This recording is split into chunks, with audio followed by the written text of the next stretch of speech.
अकोल्यात झुंज या संघटनेचे कार्यकर्ते होळी जरा अनोख्या ढंगात साजरी करताना दिसत आहेत। होळीच्या निमित्तानं पांढरे केस झालेल्या वयोवृद्धांना हेअर डाय करून दिला जात आहे।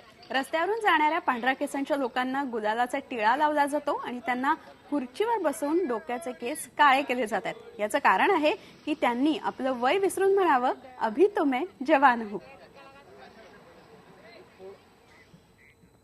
आणि यानंतर आपण जाऊया सोलापूरमध्ये बंजारा समाजाची होळी कशा पद्धतीने साजरी केली जाते ते आपल्याला सांगतात भोजराज पवार। आपले रिपोर्टर सिद्धार्थ गोदाम यांच्यासोबत आहे।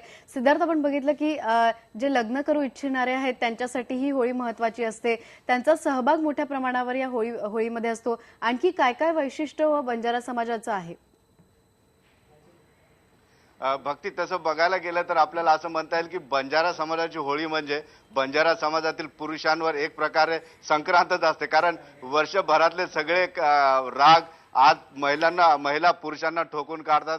यामध्ये भरपूर शिव्या त्यांना दिल्या जातात। आणि यामध्ये आणखी एक वैशिष्ट्य असं आहे की धूण नावाचं एक विशिष्ट पारंपरिक परंपरा आहे। इथं एक मातीत गाडलेलं मडकं उकरून काढायचं आणि ते उकरून काढेपर्यंत महिला त्या पुरुषांना बेदम जोडतात। यामध्ये पुरुष जखमी होतात। मात्र इथं कुठेही द्वेष नसतो, एकमेकाबद्दल राग नसतो, अगदी खेळीमेळीचं वातावरण असतं। आपण विचार की धूण काय, सर हे धूण नेमकं काय पद्धत आहे? होळीच्या दुसऱ्या दिवसापासून ते पुढच्या होळीच्या आधी जन्माला आलेल्या सगळ्या मुलांचा नामकरणाचा कार्यक्रम त्या होळीच्या दिवशी केला जातो पुढच्या।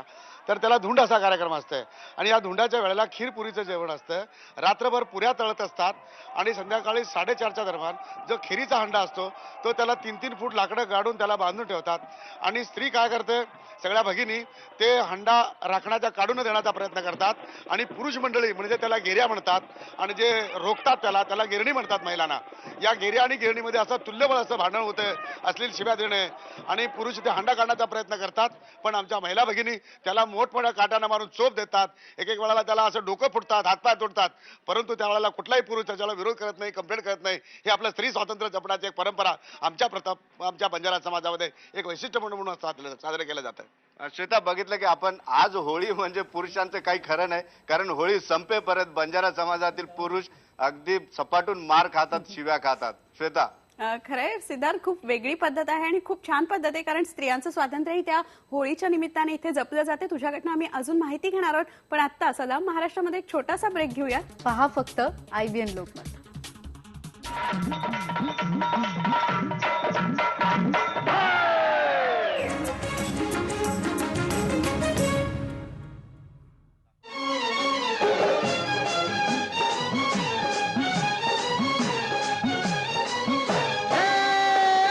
आज न छोड़ेंगे, हाँ, आज न छोड़ेंगे बस हम जोली, खेलेंगे हम होली, खेलेंगे हम होली। चाहे भीगे तेरी चुनरिया, चाहे भीगे रे चोली, खेलेंगे हम होली।